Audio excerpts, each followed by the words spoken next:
Hello boys and girls, and welcome back to art. This week we are making a monochromatic still life.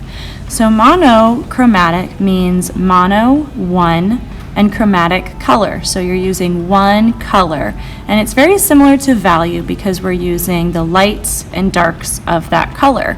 So going from a light value to a darker value, but it's all going to be colored in using that one color. So here is my example. You can see I'm using the color red. I'm using a light red, a dark red, black, and white to create those absolute values in my artwork. So I am looking at a still life, and a still life is a setup of objects that are still. They're not moving. And so I'm going to show you my example. You are welcome to set up your own still life if you have those materials available, or you can use my still life to create your art. So here is my still life. You can see where it's really light, where the light is hitting the ball, and you can see the darker areas where the shadows are. And that is important in a still life, to see which area is light and which area is dark. To begin our drawing, we are going to have a pencil, an eraser, and I like to use a black marker or a black material to outline the objects. So I just have a ball, and that's like a sphere shape. So I am creating a circle, and I have this cylinder shape that's next to the ball. So I'm doing a oval and a straight line and then a curved line to close it up. I am drawing it on a table or on a surface, and we're not really going to focus much on the background, so I'm just drawing some lines in the back to kind of break up that space a little bit, but our main focus is the objects that we set up. So paying attention to just those objects, not so much the background. So once I've drawn that, I'm going to go in and outline my shapes. And if you make a little mistake, you can cover it up by creating a darker line. So even if you mess up, turn that mistake into something else, or outline it darker, or change it and make it something different. So I'm tracing around my objects that I drew, making them dark so that I can see them very clearly.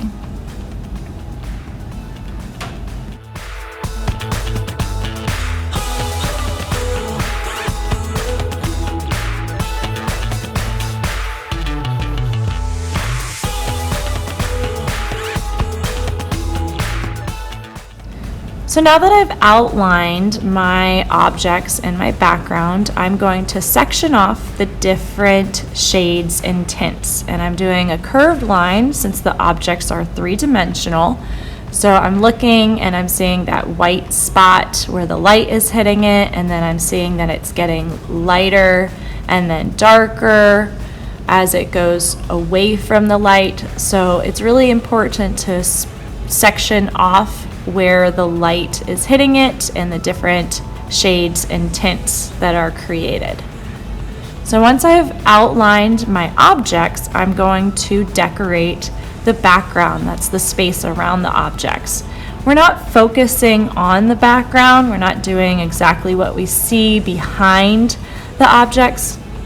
We're filling it in with different patterns and different types of lines, different shapes, however you want to decorate the area around your objects. So I'm doing some vertical lines, some zigzag lines, and some horizontal lines to kind of break up that space and make that area around the objects a little bit more fun and decorative.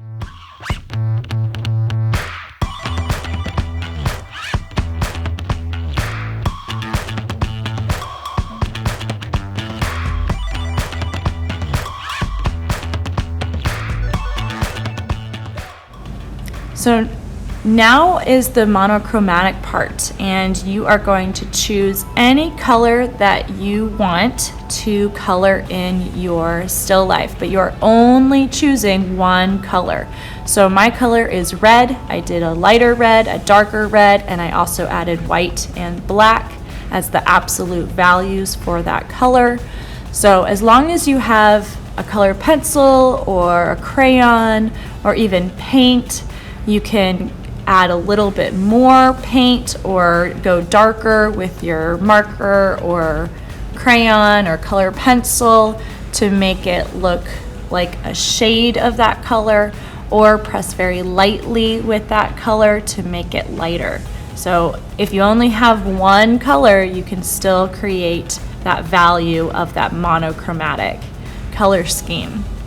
So don't worry if you only have one material, you can still work on this project. Just go lighter or darker depending on the area on that object, whether it is light or dark. So in that first section on my sphere, I did just white. In the next section, I did a light red. In the third section, I'm going darker, and in the fourth section, it'll be even darker. So I'm slowly going from light to dark, and each section is a little bit darker or a little lighter depending on the direction that the light is hitting on your objects at home, or if you're using my objects, you might do something very similar to how I am coloring these in.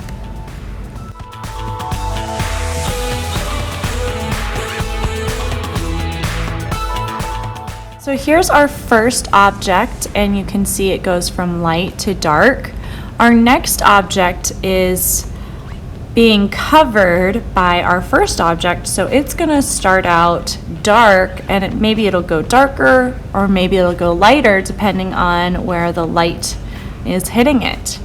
So thinking about where that light is falling, where that shadow is, and what materials you are going to use to show that section, whether it's light or dark. So because the shadow is really heavy on that object right there, I am doing a very absolute black color for that first section. In the next section, I am coloring in with a dark red. If you have one material, make sure that you are applying lots of pressure on that material so that you can get a nice and dark color for your still life.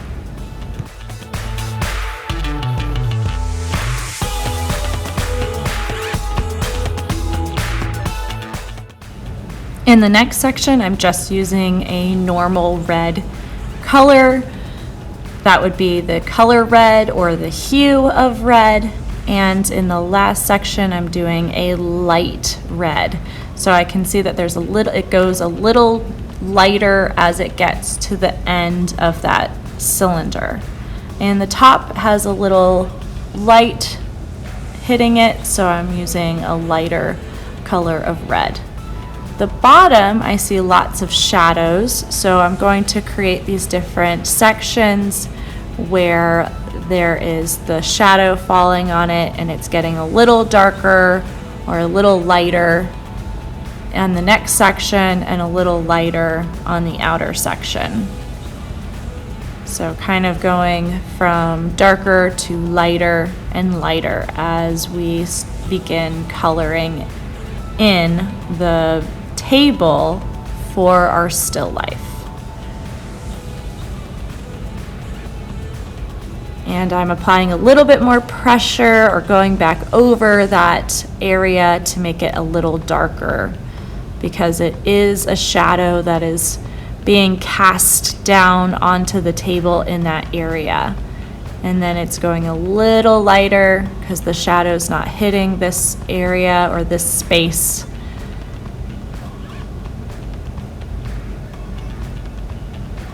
and then going even lighter, maybe even using just the regular hue of that color. For the background, I've sectioned it off into 3 different sections. One is a lighter section, the next one is a darker section, and the third one is the darkest of that monochromatic color. So using your materials, making it monochromatic using that one color, and creating a still life.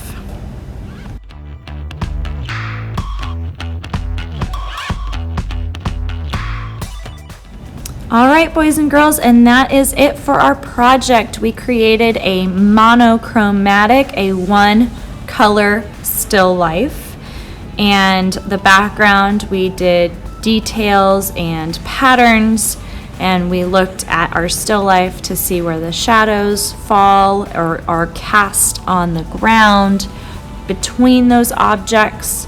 It doesn't have to be a very intricate still life. I'm only using 2 objects. As long as they remain still, then you are good to go.